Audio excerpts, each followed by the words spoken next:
Hi everyone! So for today, we're gonna cook chickpea and potato curry.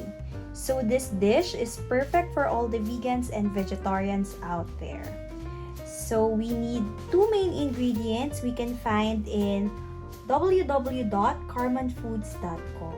So it's the #1 curated Asian food grocer, and it's the ultimate place for your Asian needs. We can provide Asian ethnic food ingredients and deliver it to your doorstep. So we have Korean, Japanese, Chinese, and Southeast Asian ingredients. So for today, we have two main ingredients, which is the S&B Golden Curry. So it's a sauce mix, and it's a long-time seller brand in Japan and best-selling curry sauce in the USA. It has mild curry flavor, and its harmonious blends of spices and herbs that set standard of Japanese style curry. So this one is made from Japan, and as you can see at the back of the box, you can find some ingredients and cooking instruction as well as nutritional information. Okay, for the next ingredient is the Kikkoman Soy sauce. So this one is an all-purpose made from soybeans, wheat, water, and salt. This soy sauce is aged for several months to achieve the rich and appetizing flavor. It can be used to pan-fry vegetables, meat, seafoods, and even noodles. Okay, so let's get ready and let's get cooking. So before cooking, I have to show you what's inside this S&B Golden Curry. So as you can see, it's one box, and let's check what's inside. So you have here an opening. Oh, it has these two small boxes. So it's like 4 cubes in one box. So you can remove it from here, and they have an opening here. So let's check what's inside. Okay, it's like a whole block, and then I think it has 4 slices. So all you have to do is to remove this covering first, so it's easy to open. It's like cubes, 4 cubes in one box, so you can cut it easily. For this recipe of chickpea and potato curry, we just need half of the whole cube, so we can use this one, but we have to cut it so that it can melt easily. So that's it. I just showed you what's inside the box, so you can keep this one for your next cooking and next dishes. Thank you! So I'm gonna show you the complete list of the ingredients of our dish for today, chickpea and potato curry.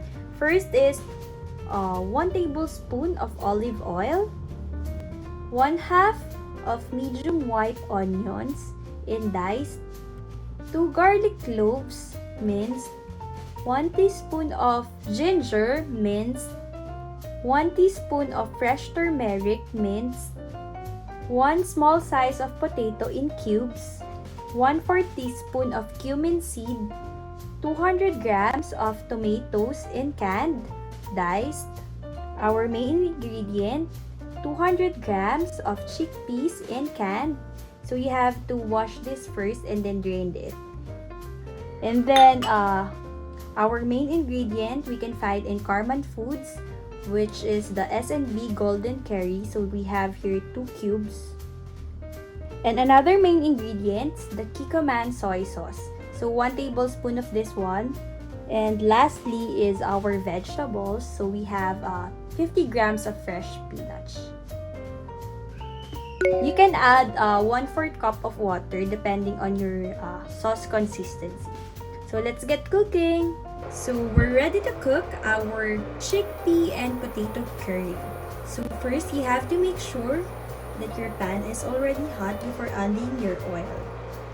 So first, add the 1 tablespoon of olive oil. You have to swirl your pan to make sure that the oil has spread out.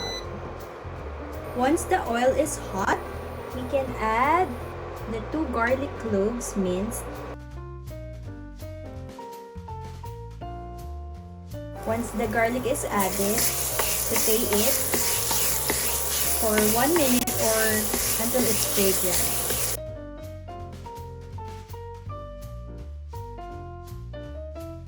Now let's add the white onions diced. Saute the onions for another minute or maybe until it's translucent.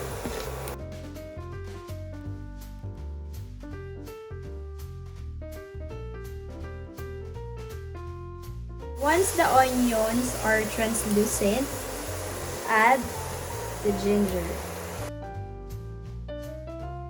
And you can also add the turmeric.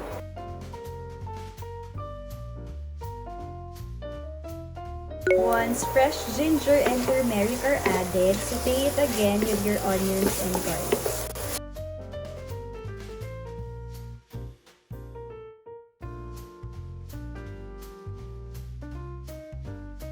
Then add the potatoes. Once the potatoes are added, continue cooking it. Cook it for 2 to 3 minutes until it's tender. So just allow it to cook. Once the potatoes are tender, add the cumin powder. Mix again the cumin powder with the potatoes and other vegetables here. Make sure that the spice is evenly distributed. Now we can add the tomatoes in can. Mix the tomatoes with the ingredients. These tomatoes are in canned and the cut is diced. You can get whole tomatoes that are also canned, but you have to cut it into dice. Okay, allow it to cook for another minute. Once the tomatoes simmered already, we can add the main ingredient, the canned chickpeas. They called it Karman sauce in other countries. So you have options. If you want the fresh chickpeas, you have to boil it first and cook it. This one is canned, so you just have to wash it and drain it. So you can also wash the sodium and other preservatives from the can. Okay, let's mix it with the sauce. As you can see, the sauce are a little bit thin, so I prefer in adding at least 1/4 cup of water. Or you can use chicken or vegetable broth if you prefer. If you are vegan, you can use vegetable broth or just water. So I have to add the water now. Okay, once the water is added, mix it again.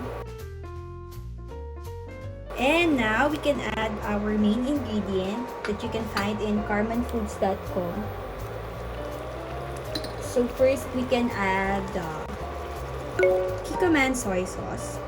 So this will add saltiness in the dish. Mix the soy sauce with the mixture. The sauce is already good when it comes to its consistency. But again, it's according to your preference if you want it to be more saucy, so you can add more water or broth. Now I'm gonna add another main food ingredient you can find in karmanfoods.com, the SNB golden curry.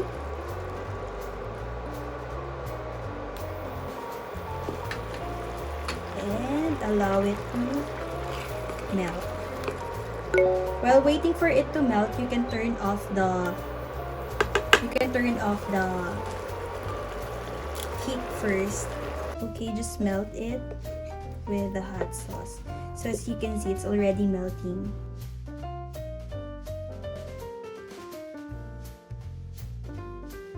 Continue mixing so that the curry flavor will be evenly distributed to your dish.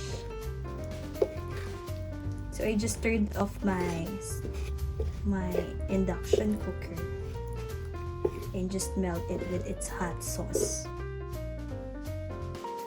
The sauce is getting thicker.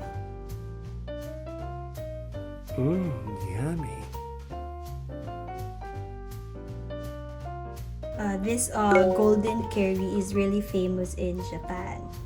So it's one of their best sellers when it comes to curry sauce mix.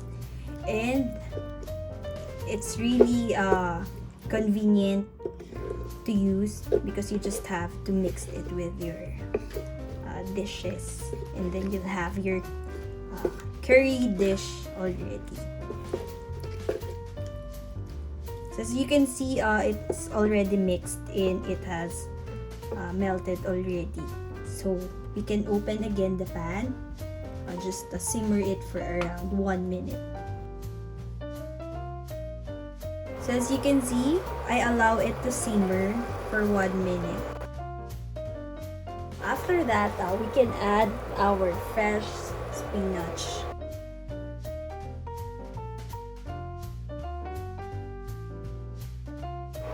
Mix the spinach with curry. You have to scatter the spinach and spread it with the dish so that it will be evenly distributed.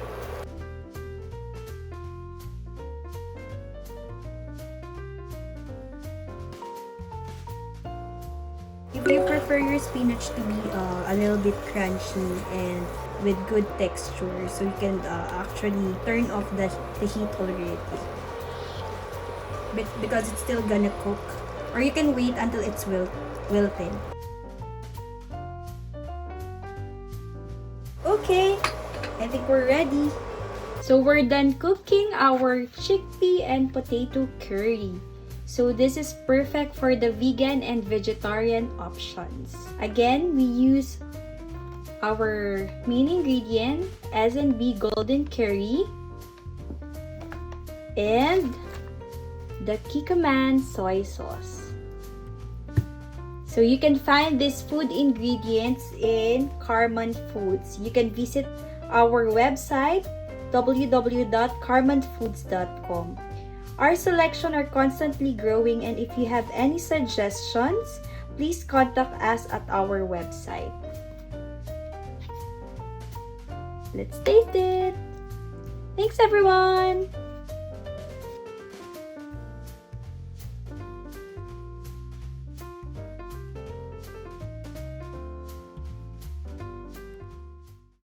Enjoy. Bye-bye.